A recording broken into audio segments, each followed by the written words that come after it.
It's a story almost as old as Turbo Baba. Boy meets girl. Girl meets boy. Girl and boy experiences the craziest adventures together, bonding them forever. One might say it's destiny, as the man of this girl's dreams name is in fact this Okarun. It's not until the embarrassment of social pressures get these two lovebirds to get into a momentary quarrel, but leave it to another girl and a pair of missing balls to bring back together what should be the perfect ship. Alright guys, for this video we're gonna be covering Dandadan episode 5, Tama wa doko-chan yo? Ken Takakura spent all night thinking about this one and only friend, and if he should hit her with the Ohayo. There she is, right there, waiting for your boy. Except when the time comes to be smooth, confident, and whole again with his wiener, he goes full beta. You never go full beta. And he ends up ignoring Ayase. Ken Shonen is acting like every inexperienced, lack of confident little boy that doesn't even know what he has right in front of him, waiting to bully him into being her boyfriend. Unintentionally, what he doesn't know is he's actually playing hard to get by trying to ignore your girl. After basically living out the "we're gonna see the world" trope. You think after fighting alien ditties, seeing you take a wienerless dookie, seeing each other half naked, you think that you can just ignore me? Listen here, Okarun, girls don't just give you a nickname for any reason. You're either a red flag, super duper downer, horny grandma powered weirdo, or she kinda just likes you. Leave it to a girl to do a man's job. And so Momo bumps into Ken and tells him, "About time." The hook of the episode just boils down to some relationship issues. Ayase catches up with Okarun about the alien ditties that all consisted of men, which probably means they smell like total ass. Okarun still can't believe that a girl is this damn chummy with him, and as they part ways for class, Ken falls into the bully's trap and gets blindsided by an asshole and gets berated by a super mid chick. This is the life of Ken he is oh so used to. Little bro has been bullied so badly that he's accepted not standing up for himself because he actually has a friend now. It's not until life hits him in the face to remind him that that logic isn't how the world works. While Ken copes about forgiving all of his high school bullies, the sun shines on this beautiful day to bless us with more wholesome teenage girly issues. Momo's friends start speculating over her odd behavior, and Momo replaces the word Okarun with the word alien, as that is all she wants to talk about on this fine day. It turns to Ken, and he himself can't help but feel the butterflies of talking about aliens and ghosts. It goes back and forth as these two young lovebirds can't help but think about each other. What is this wholesome feeling that we're feeling warming up to our hearts? Yes, it's love. Ayase staring off into the abyss known as love, thinking about alien ditty adventures, horny grandmas, and Okarun taking a fat shitter. It's lunchtime, and these two lovebirds are thinking of the same thing, as opposite attracts, meaning opposite actions, meaning they must go opposite ways as they try to find each other to talk about their, at first, opposing beliefs. Lunchtime is winding down, and they sit down on the bench, only a wall away, pondering over their next moves. Ayase is thinking about what might be making Ken so down in the dumps, and that maybe she was just too aggressive in the morning, giving him a little bumpskis. While Ken himself is just thinking, like a beta. As both feel down in the dumps, they get up to try to walk away from their blues until body heat to body heat, accidental assault of lip to lip, mouth to mouth, speckles of saliva of the opposite sex meet by destiny. Love is never a coincidence, as the opposites attract. Momo tells Ken, and Ken tells Momo that they were doing everything that they could to see each other, as opposites do attract. Everything starts to become clearer and clearer of each other's intentions as one blushes and the other gets even redder. As things devolve into awkward teenage confusion, Momo turns on her tsundere as they got caught the body heat by social pressure. With the embarrassment of being caught red-faced with speckles of their DNA on each other's lips, they couldn't bear this embarrassing moment as each one turns into bullying each other. When it comes to social pressure, Ken turns alpha as he defends himself from Momo's name-calling of this bald, not bald-headed little Okorin. Even Momo's friends can see the fakeness on the surface, but sees those butterflies fluttering from under their facade of embarrassment. These two make the mistake of cracking under pressure and end up saying the meanest things to each other as they separate for realsies. Right away, Ken is in instant regret as cracking under pressure is actually a beta move. He ends up going to find relief of a urinal and whips out his... Wait a minute. As we get a urinal cliffhanger, Momo gets social pressured right away. Ew, were you really kissing that four-eyed otaku loser? As Ayase sees her social credit start to plummet, she panics her way into anger to defend herself, like, It ain't what you think it is. until Ken comes busting out of nowhere to tell Momo It's totally what you think it is. Ken is in full panic mode from his self-discovery and tries to get Momo, who is surrounded by a slew of people holding her social credit hostage, to tell Momo. We need to talk right now. Momo tries her best to maintain some kind of social dignity, but Ken is heavily insistent. Ken tells her again, we need to talk, but Momo still can't get over her self-imposed social credit going down even further as Ken shows the balls, figuratively, that they talk to each other all morning and that their little spat earlier was just speaking out of spite to her verbal attacks. These words even make Momo's friends feel some type of way. Like, aww, as it's the words of a lover's quarrel. Trying to make up, Momo's friends can even see Momo's cruelty in harsh words being a front as she's in her own head with her own made-up social credit score. Sadly, for Ken's feelings, it turns into a who hurt you situation as Momo goes full rejection in front of her friends.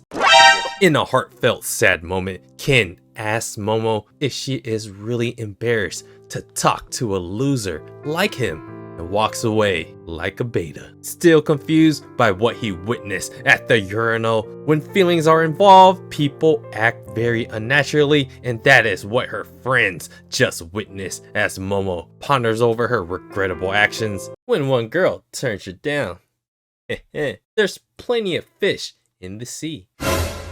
Ken is walking down the hallway, still thinking about if Momo will talk to him. And that is when Ken discovers the magical world for growing young men. And that is options. Ken bumps into this cute pink-haired girl and they end up apologizing to each other for an incidental but magical plot point. After all that touching Ayase and Ken did to each other in the previous episodes, it only took an accidental bump and a soft touch of another female that reminds Ken that his wiener does exist, at least somewhere. This cute pink-haired girl sees the kindness in Ken's heart and continues to approach him to continue making conversation with a little bit of this small talk as he starts to feel what it's like to be kind and based. Momo walks down the hallway to slowly approach this plot point, as she knows how she acted before was totally her fault, and that is when I thought you didn't have any friends. Ken is totally geeked out, giggling like he's never had a girl touch his shoulders before, as the pink-haired girl continues giggling herself from Ken's purity. From a moment where Momo sensed female competition, her protective senses for her future man starts to take form as that cute pink-haired girl isn't who she seems to be.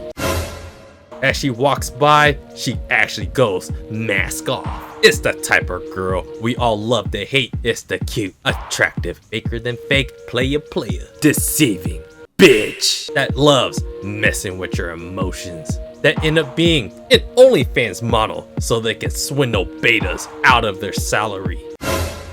In this case, it's Ken's dignity and naivete. Maybe the pink-haired girl is actually the one that has Ken's wiener now.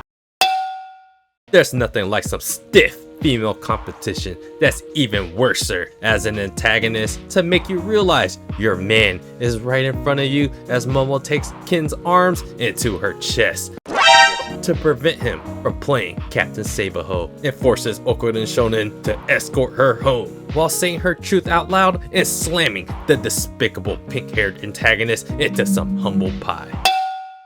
As Momo and Kin walk home together, there's clearly an air of unresolved feelings being avoided. So Momo mans up and apologizes to Okurin for how she has been treating him. I mean, an accidental kiss with the guy you like will get anyone flustered, especially when your friends are voyeurs. As they make amends, it quickly turns into the biggest plot point as Kin finally gets to explain to Momo about his urinal problem. With Kin's return of his shaft after Turbo Baba gave it back, Kin didn't think twice about what else could have been missing. Considering how much he gets bullied, never fights back, and gets gamed up by the manipulative pink-haired cutie, it only makes sense that the beta doesn't have his balls just yet. Momo just ends up dying on the floor in total fatigue of her laughter as Waifu Baba scolds him for not showing his baby making jewels from the night before. Ayase Baba comes up with a plan to look inside Kin's soul to find his missing manhood. Apparently, it's going to take a doll, a washing bin, and some water to figure out if something ghastly is hiding within Kin. If you watch the ending credits, like at all, you know what's coming. Come out, ball-stealing spirit! In what looks like some old school parental teenage punishment, Momo senses something big and black inside of Okurin that's quickly shifting its colors. Ayase Baba tells Momo when the color changes in Kin's aura, pull that ball sack stealing son of a gun out of your future boyfriend. As the spirit manifests itself inside of this Neko Ningyo, it dips like it never did anything wrong to anyone's balls. As Ayase Baba, Momo, and Kin search frantically around the house to find this ball-stealing spirit. For a brief moment, Momo forgot that she got psychic powers and uses that smart teenage brain of hers to track down the spirit's aura. Momo pulls out her unseen hands to grip this cute talking cat. It's the cute, fun, and fluffy archetype that all animes that want to sell merch have, as this talking cat delivers one of those classic, endearing, fluffy companion lines with Kill all 3 of you! "Aw, ain't that cute?" Except it's not. It's Turbo Baba! When life has you by the balls, you gotta return the favor by grabbing life's balls. And so Turbo Baba explains that she turned astral and snuck inside Kin's body before it was too late for her in the previous episode. In the meantime, she was hoping to recover her spiritual powers before going full granny on this disrespectful young generation. Momo tries to play the leverage card, but Turbo Baba got the ultimate leverage, that is Kin's balls. If Turbo Baba dies, so does Kin's balls. So Turbo Baba turns the table to blackmail Kin to kill his future wife and future grandmother with a kitchen knife. This upsets Kin, like really upsets Kin, so much that he turns into a super duper downer, yet horny grandma powers. Dude, due to Ayase Baba smacking the living crap out of Kin, it knocked out Turbo Granny's consciousness, but left all of her spiritual powers still inside of Kin. It's quite the trade-off. He has no balls, no manhood, but has the superpowers of a super duper depressed horny grandma. It looks like Waifu Baba gets the last laugh and has the ultimate leverage over this entire situation, as she is the one and only that can return Turbo Baba's consciousness back into Kin's body where her powers reside. So a deal gets struck, considering Turbo Baba actually has a good side, especially when it came to those poor teenage girl souls that met their unfortunate end.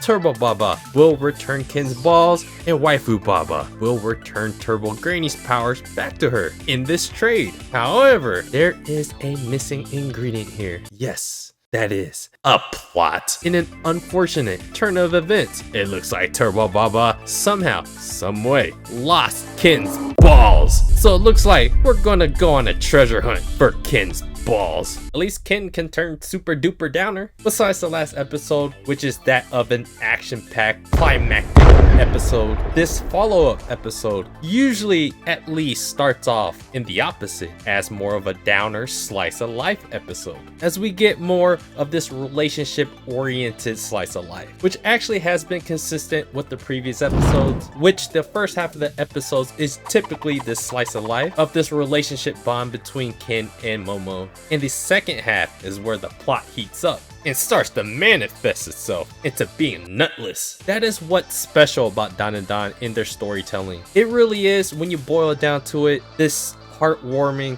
slice of life that we see in a lot of animes that focus just as slice of life. But with Dandadan, they actually put in a compelling plot, while at the same time making the plot itself really hilarious. I like the whole theme of the beginning of this episode, essentially being a misunderstanding as young teenagers and really adults still make between relationships. It's just communication, guys. But communicating is the hard part. So the first half of the episode is kind of like this opposites attract kind of theme. I'm sure Momo and Ken accidentally kissing is gonna cause a mental load being blown with the younger generation here. So the first half of the episode really accomplished building this kind of relationship friction between Ayase and Ken before they reconcile. But at the same time, what occurred was introducing a human antagonist, that is this pink-haired girl. And then after introducing her, they were able to go into the main plot, which is the MIA of some balls. Honestly, I can only deal with so much wholesome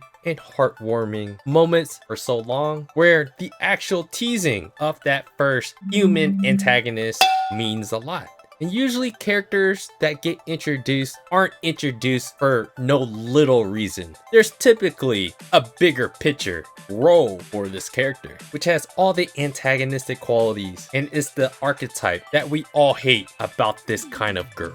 That is this pink-haired girl, which at the very least will just end up being a subplot, a much needed subplot. A good story always needs some tension in it, so I guess, yeah, missing balls. And by the way, Turbo Baba is really turning into a character like Ekubo off of Mob Psycho. There's a lot of parallels between their characters, as they were both antagonists, but they have these good guy redeeming qualities about them. While they're not the same character and context is a lot different, what they are in this show is reasonably similar in the role that they play. As Turbo Granny, she is antagonistic, but she has that good guy quality, which the story purposely referenced and used the depths of those teenage girls and how Turbo Baba was there to try to console their spirits. That means a lot for her character. That is the redeeming portion for her character. And I think after the end of the previous episode, it was natural to think what would become of Ken's character, as him having Turbo Baba's powers means he's like on an equal playing field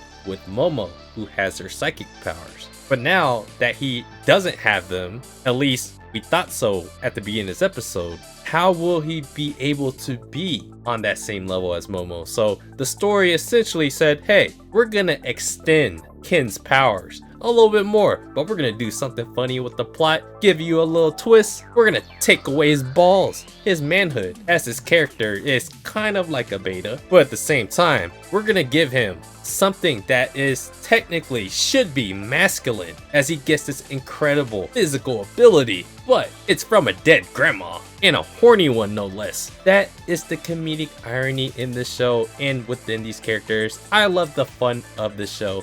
It is what it is, and I guess that's why I started to cover ReZero as well, as when you watch one anime that gives you a bad taste in your mouth and feeling just horrific, and one where in Dandadan you just feel this heartwarming feel inside that kind of heals you in a way. That is Dandadan. So yeah, I'm gonna continue covering Dandadan, and I'm gonna keep trying to cover ReZero, as covering both of these animes perfectly complement keeping my sanity. So yeah, let me know what you guys thought about Dandadan episode 5. And do me a favor guys, hit the like button for finding Ken's balls. Subscribe to the channel if you guys haven't already. Check out my blog at otakusen.com, and I appreciate you guys watching, and I'll see you guys on the next video.